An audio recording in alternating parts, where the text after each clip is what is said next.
kami ng suotin para magtrabaho. Ayan, bumili kami ng workbook. Parang ganyan. Yan ang binili namin. Kasi malamig.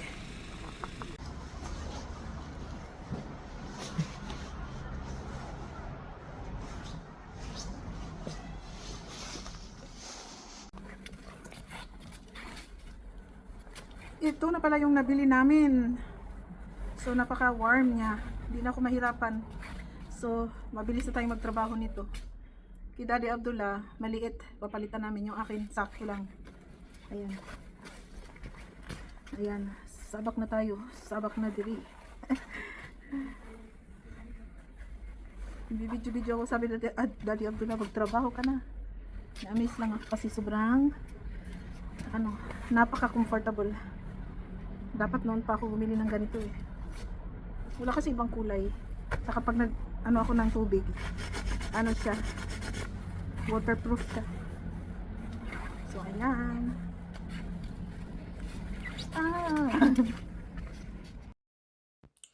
Pauwi na pala kami after work. So dito kami, umikot kami, dito kami dumaan. So ito yung lake pala na malapit dito sa bahay namin. So mga siguro nasa 6 minutes by car. So na yan, puno ng snow. Sayang hindi ako nakapasok diyan. Diyan kami nagwo-walking minsan. Pero this time hindi ako nagkaroon ng chance, wala akong time na pumunta dito.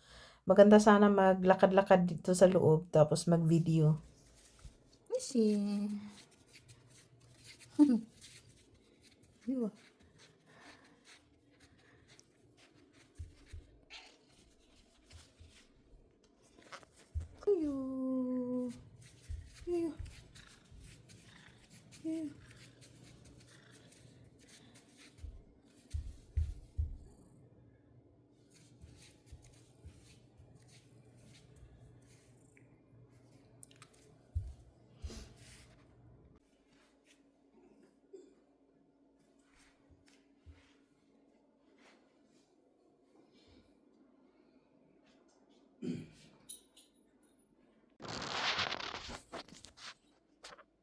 Peekaboo. Peekaboo, Yoshi. Yoshi.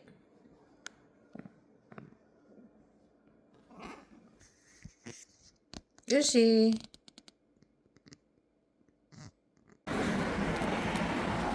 Saturday walking. So pagbaba natin ng bus, walking na naman tayo. So at least may walking tayo today.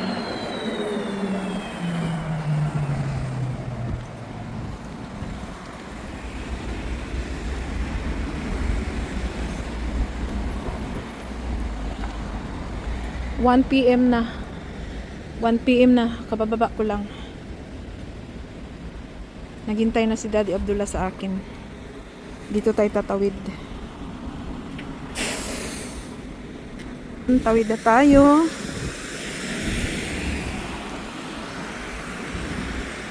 So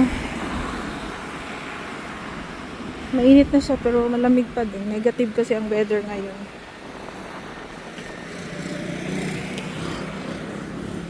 McDonald's. Mag-drive-thru tayo mamaya.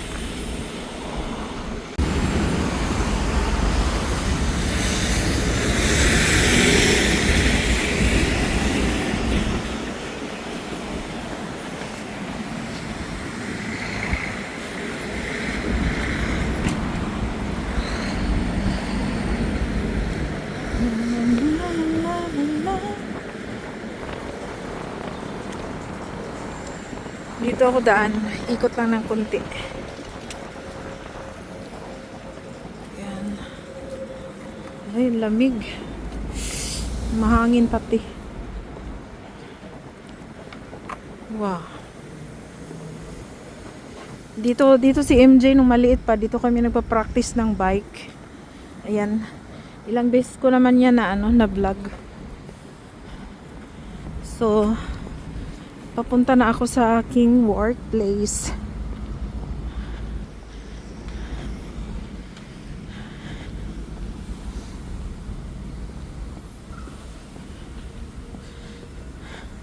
Sleeping ang mga kahoy. Sleeping or dead.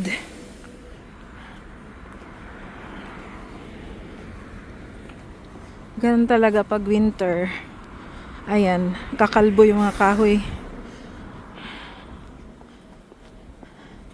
Natutulog or namatay. Almost the same meaning lang naman yan.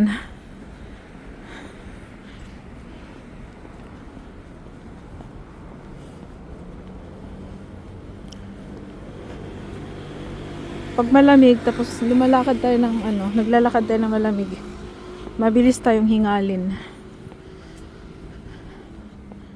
Siguro lumalaban yung natin,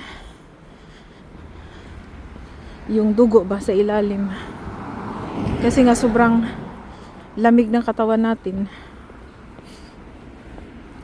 Pero mas okay na yung maglakad-lakad kahit sobrang lamig. Pero sa totoo lang, nakakatamad talaga.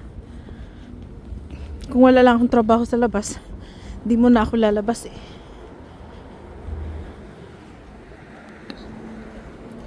So, ang morning routine natin kanina ay naglinis. While naglilinis, nagla-live. Nag-live ako. Thank you pala sa mga nag-standby, mga nanood kanina. So ngayon dito naman tayo sa ating trabaho.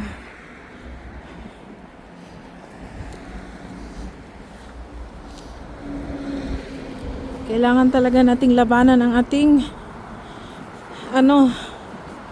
laziness, kasi minsan nakakatamad talaga. Pero wala eh.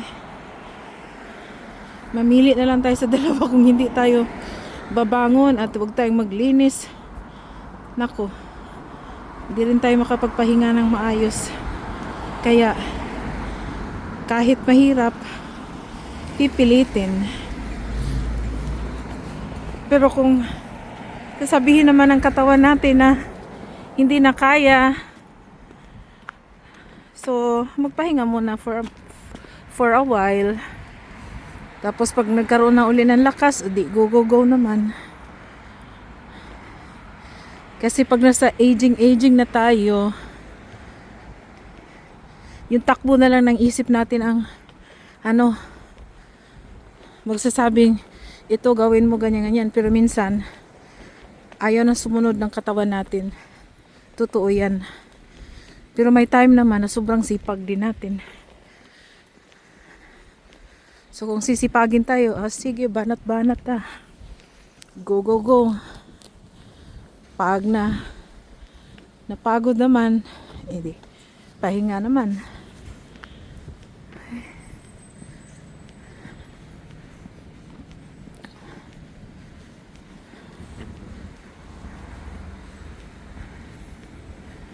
Hindi ako may dala akong gloves pero hindi ko nasuot.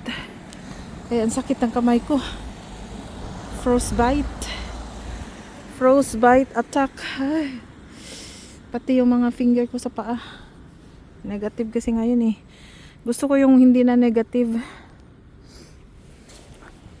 Tawid na lang kaya ako.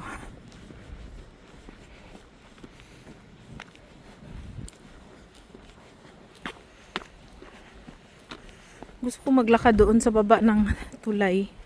Kaya lang di pa ako eh. Magtrabaho kami ngayon ni Daddy Abdullah. May trabaho kaming dalawa doon na dapat dalawa kami talagang gagawa. Kailangan partner. So bukas uli may work din kami kahit Sunday. Kaya yung plano ko na mag-walking ako doon sa magandang mga places, laging di natutuloy. Pasensyahan nyo na ang aking vlog. Laging ganito lang.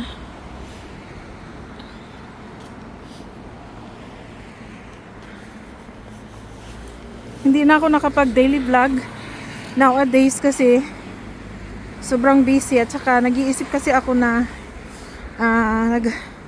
iisip ako na ano yung i-content ko talaga. Sige daw, paki-comment down below kung anong magandang i-content natin.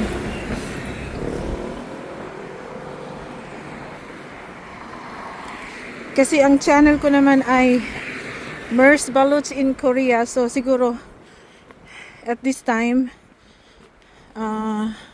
maghanap ako ng content na more in Korea. Or kung magkakataon, may pagkakataon na makapag gala-gala ako, ganyan. Siguro ganyan.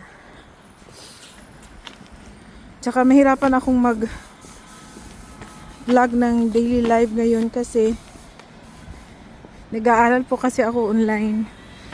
Tsaka marami ding akong mga assessment na inaansiran. Kaya yun. So ang ginawa ko, mag live na lang muna ako. At thank you nga sa lahat sa mga nagsusupport sa akin, sa mga nanood ng lahat ng aking mga videos. Maraming salamat sa inyong lahat. Shout out sa inyong lahat. Ang dami-dami nyo. Hindi ko na kayo maisa-isa.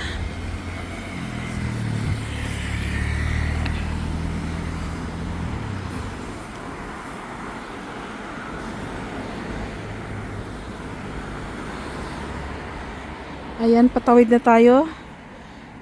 Tatawid ako na dito, tatawid, basta tawid ng isa, tapos doon na yung ano namin. Doon na yung aming mini warehouse or bodega. Malawak na. Ayan. Nagload kasi sila kanina, so 1 container naman ang natanggal. So dito naman ako. Annyeong! Annyeong! Kawawa. Annyeong, Kadli! Ha? Kawawa naman. Eh. So ito na yung adobo ko. Hindi ko siya sinabawan ng tubig talaga. Siguro sa to yung sa onion.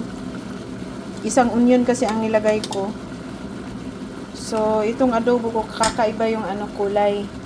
Nalagyan ko ng kunting yung chili powder. Kasi gusto ni MJ ng medyo maanghang. Tapos gusto niya ng adobo na may sabaw. Ako sana gusto ko yung adobo na walang sabaw. Kaya lang si MJ gusto niya ng adobo na may sabaw. Pero itong sabaw na to, hindi ko pa to nilagyan ng tubig. Siguro sa onion ito. Mamaya, pag naubos na itong tubig ng onion, lalagyan ko din siya ng sabaw. Kasi si MG naghahanap ng sabaw. So, itong adobo natin, parang din, sinabaw na manok. Pero request kasi niya, kaya yun. Gusto ko sana magluto ng gulay, parang tinamad ako.